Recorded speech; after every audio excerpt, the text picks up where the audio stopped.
Paz, shalom, gente. Hoje aqui nessa beleza de primavera com as árvores tudo verdinha, eu só tô um pouco rouca. E a gente tá terminando o livro de Atos dos Apóstolos, maravilha, né? Então hoje a gente vai ler aqui a capítulo 6, última parte, não, 26. Atos dos Apóstolos 26, ok?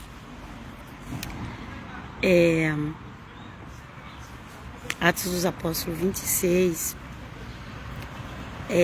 Paulo, desde de capítulo 20, que vem ali falando do que Paulo passou em Jerusalém. E aí, Paulo ficou preso 2 anos. E Paulo também sabia que se soltasse ele, tinha já gente esperando ele para matar nas estradas. Então, Paulo pediu para ir para Roma. Mas talvez o governador, não sei, com uma última esperança de talvez de Paulo mudar de ideia, né? Porque quando Paulo pediu para apelar para César, era uma coisa muito séria apelar para César. Era o homem mais poderoso daquela época. Roma mandava no mundo da época. E aí,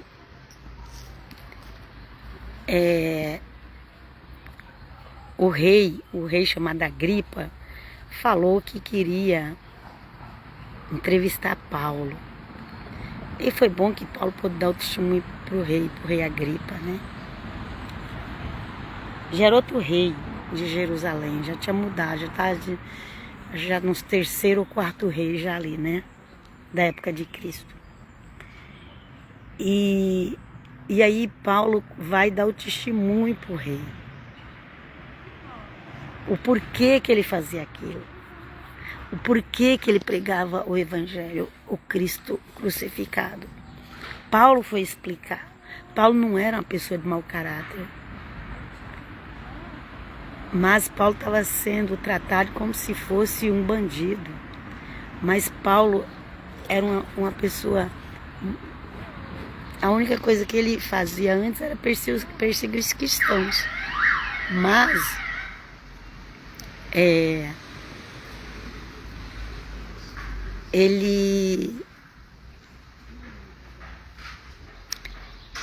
quando ele se converteu, ele deixou de ser perseguidor dos cristãos, né? Aleluia. Então vamos lá. Ele começa falando assim pro rei. Quando o rei estava ali, veio para ouvir Paulo, ele começa contando a história lá de Atos 9. Nós já estamos em Atos 26, mas ele começa a falar tudo que aconteceu em Atos 9. E ele fala assim: era meio-dia, ó rei, eu estava a caminho quando uma luz do céu, mais fulgurante que o sol, brilhou em torno de mim e dos meus companheiros. Ok? É a mesma história que Paulo sempre contava. Agora ele estava contando para o rei Agripa, lá em Israel, ok? Há 2000 anos atrás. E aí ele fala assim: caímos todos nós por terra e ouvi uma voz que me dizia em língua hebraica: Saulo, Saulo, por que me persegues?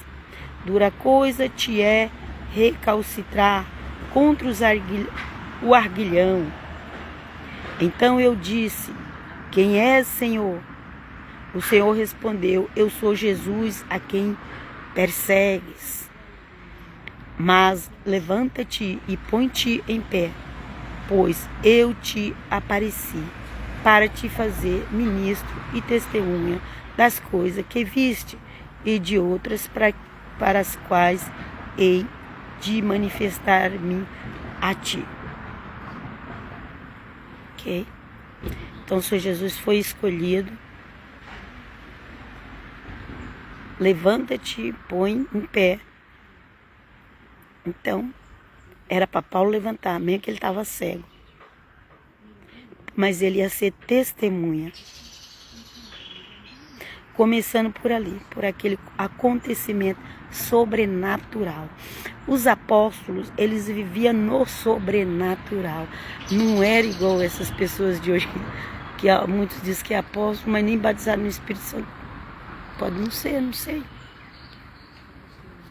Talvez, acho que todo mundo que usa o negócio de apóstolo nos dias de hoje, esse título, eu acredito que eles acreditam assim no batismo do Espírito Santo. Eu acredito que eles têm o batismo do Espírito Santo, acredito. Ok? Mas, não, mesmo assim, não tem aquele sobrenatural que tinha na época dos apóstolos. Algumas igrejas, gente, tem alguma coisa sobrenatural, como tinha na época dos apóstolos. Algumas, poucas igrejas, ok? Então Paulo, ele já começou no sobrenatural, ele foi convertido pelo próprio Cristo, não foi pela pregação da palavra, foi pela visão. Então vamos lá. Escolhi-te do meio do povo e dos pagãos, aos quais agora te envio. Ele escolheu Paulo e ao mesmo tempo também enviou Paulo. Por isso Paulo estava ali preso. Por isso Paulo estava ali dando testemunho. Porque Paulo era para pregar para pobres e ricos, sábios e ignorantes, judeus e gentios. Mas nessa época que Paulo está aqui passando por essa entrevista com o rei, lá na Galileia, Cesareia, que depois ele ia para Roma, já estava chegando próximo final do ministério de Paulo. Aqui já devia ter uns 20 anos que Paulo pregava, ok? Vamos lá. Então Deus tinha chamado ele, escolhi-te do meio do povo e dos pagãos, aos quais agora te envio, para abrir-lhes os olhos, a fim de que se convertam das trevas à luz e do poder de Satanás a Deus. Existe o poder de Deus, o Pai Eterno, e existe o poder de Satanás. Não adianta vocês quererem negar o Satanás, não. Não adianta querer negar. É a Bíblia que fala. É a Bíblia que fala. Se você nega, você não crê na Bíblia. Ok? E ele diz: das trevas e do poder de Satanás a Deus, para que pela fé em mim recebam perdão dos pecados e herança entre os que foram santificados. E aí que ele continua conversando, falando: desde então, ó rei, não fui desobediente à visão celestial. Eu não fui, eu faço isso. Então, aquela visão que Paulo teve era mais forte do que Paulo. Aquela visão que Paulo teve mudou ele. Mas não foi só aquela visão, depois ele teve outras visões também. Mas aquela primeira ali já mudou ele. E ele morria, mas ele não negava aquela experiência que ele tinha tido. Tem muitos servos cristãos que morreram para não negar as experiências que tinham com Deus. Eles eram rejeitados até nas igrejas, mas eles morriam, mas não negavam. Glória a Deus. E aqui ele fala: preguei primeiramente aos de Damasco e depois em Jerusalém e por toda a terra da Judéia e aos pagãos, para que se arrependesse e se convertesse a Deus, fazendo dignas obras correspondentes. Então ele fala: preguei primeiramente em Damasco, Jerusalém, na Judéia. Ele pregou em todos esses lugares. O primeiro ministério dele foi para os judeus. Depois ele começou a pregar aos pagãos, ok? Para que se converta a Deus, fazendo obras dignas, correspondentes à fé dele, ok? Por isso os judeus me prenderam no templo e tentaram matar-me, ok? Aqueles judeus que odiavam ouvir falar do nome de Jesus. O próprio Paulo era judeu. Muitos. A igreja daquela época era judia. A igreja de Jerusalém naquela época era toda judia. Mas tinha aqueles que odiavam o cristianismo. Foi os que tinham aprendido Paulo. Aqui já está 2 anos se passaram. Era o último tempo de Paulo ali em Israel. Mas aí ele continua falando, né? Por isso os judeus me prenderam no templo e tentaram matar-me. Mas assistido do socorro de Deus, permaneço vivo até o dia de hoje. Dou testemunho a pequenos e a grandes, pessoas grandes e pequenas. Tá falando aqui na grande e pequeno no sentido intelectual, ok? Ou financeiro, ok? Nada dizendo senão que os profetas e Moisés disseram que havia de acontecer. Então tudo que houve com o Senhor Jesus já estava escrito, ok? Já estava escrito. Os profetas já tinham falado.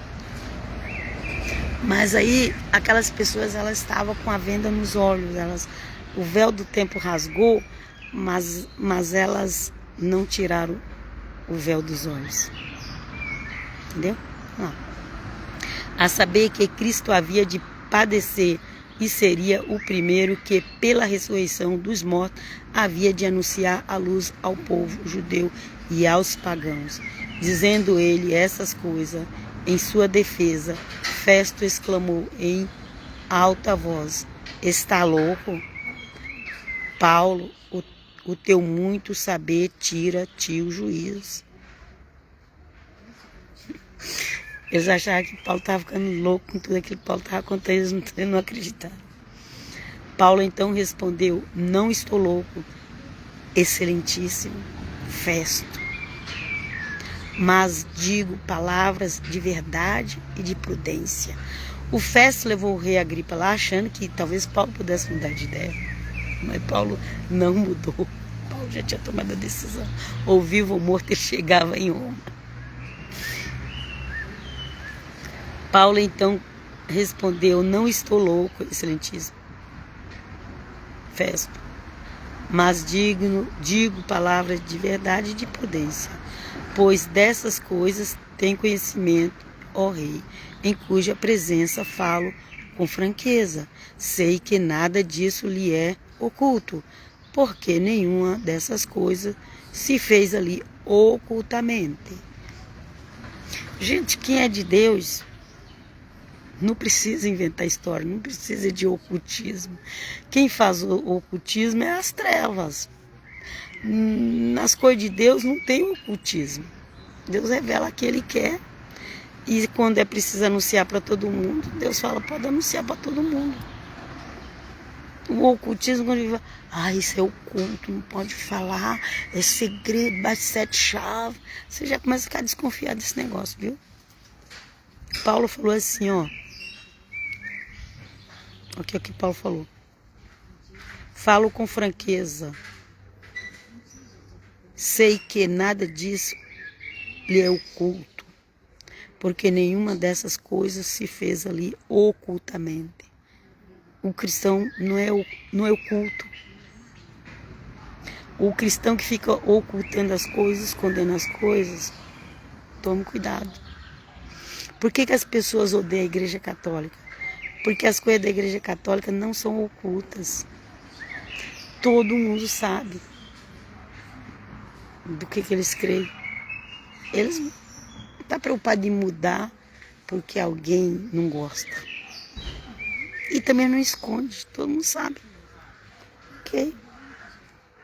Ao contrário de muitas igrejas que às vezes o pastor adultera e esconde.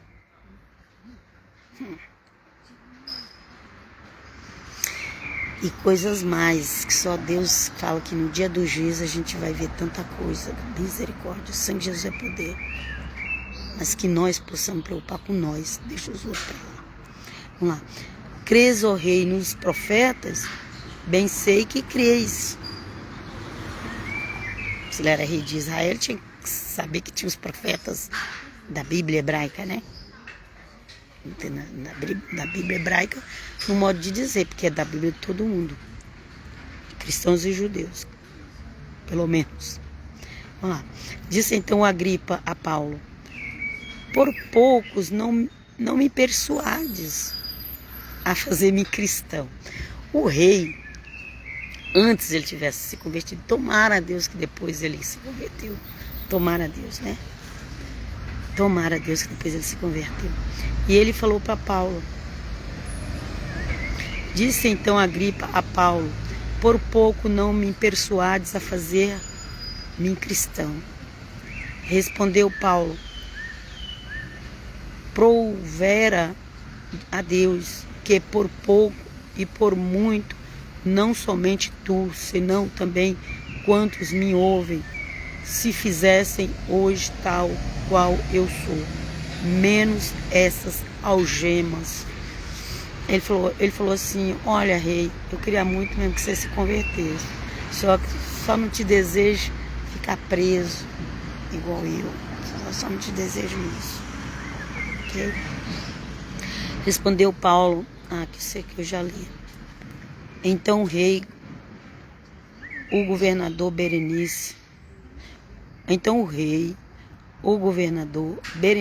que era uma mulher, acho que não sei se era mulher do rei, e os que estavam sentados com eles se levantaram, retirando-se, comentavam uns com os outros: esse homem não fez coisa que mereça a morte ou a prisão. Gente, tá todo mundo assustado, porque já tinha matado o Senhor Jesus inocentemente. Agora estava querendo matar os apóstolos, e toda vez que levava para ser julgado era a mesma coisa. Os romanos não entendiam por que levava os apóstolos à prisão, porque não tinha nada que o condenasse. Pregar a fé era livre. Os romanos não dominavam a religião em Jerusalém, eles deixavam as pessoas livres na religião. Ok? Então vamos lá.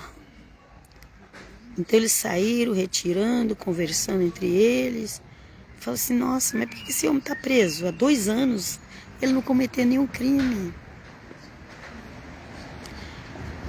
Aqui no final fala assim: Agripa ainda disse a Festo: ele poderia ser solto se não tivesse apelado para César. E todo mundo não entendia. Por que esse homem está preso? A gente podia soltar ele sim, mas agora ele quer ir para Roma.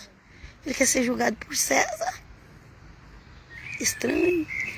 Mas de vez em quando vinha alguém trazer a revelação para Paulo ali: Paulo, quando você sair daqui, eles já estão te esperando pelas ruas, não era nem rua, gente, era esse caminho pelo meio dos matos que passava, né? Para te matar, Paulo. Aqueles, mesmo que tinham ódio lá no templo de Paulo, eles continuaram, gente. Eles continuaram com ódio, querendo destruir Paulo. Paulo teve que sair ali da Galileia para ir pegar um navio para ir para Roma com muita segurança. Mas aí quando ele chegou no mar, aí era o mar que se levantou contra Paulo ir para Roma. Era um negócio assim, acho que eles não queriam mesmo que o sangue de Paulo fosse derramado em Roma, mas foi.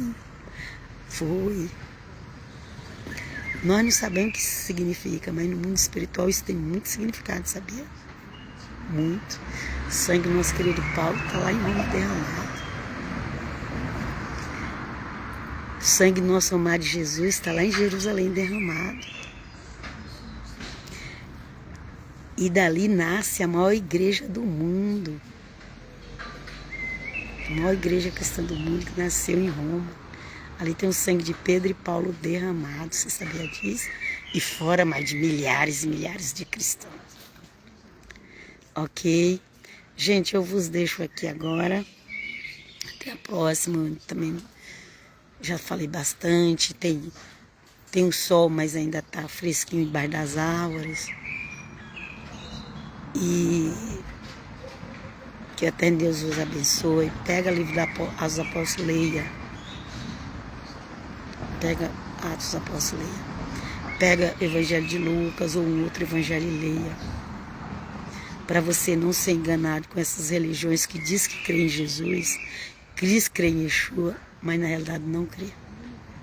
Porque se acreditasse, estava pregando Atos dos Apóstolos, estava pregando os evangelhos na íntegra. Não é um versículo isolado, é pregação na íntegra dos evangelhos, do livro de Atos dos Apóstolos e das cartas dos apóstolos. E eu vos deixo na santa paz, em nome de Jesus vos deixo. Pai, shalom, shalom, até a próxima, que até Deus vos abençoe. Se inscreva, me siga lá no Facebook, Cristã Helena de Almeida, ou quem está em outros lugares, se inscreva na Comunidade Unida de Cristo no YouTube. E eu vos deixo na paz do Senhor. Até a próxima. Pai, shalom.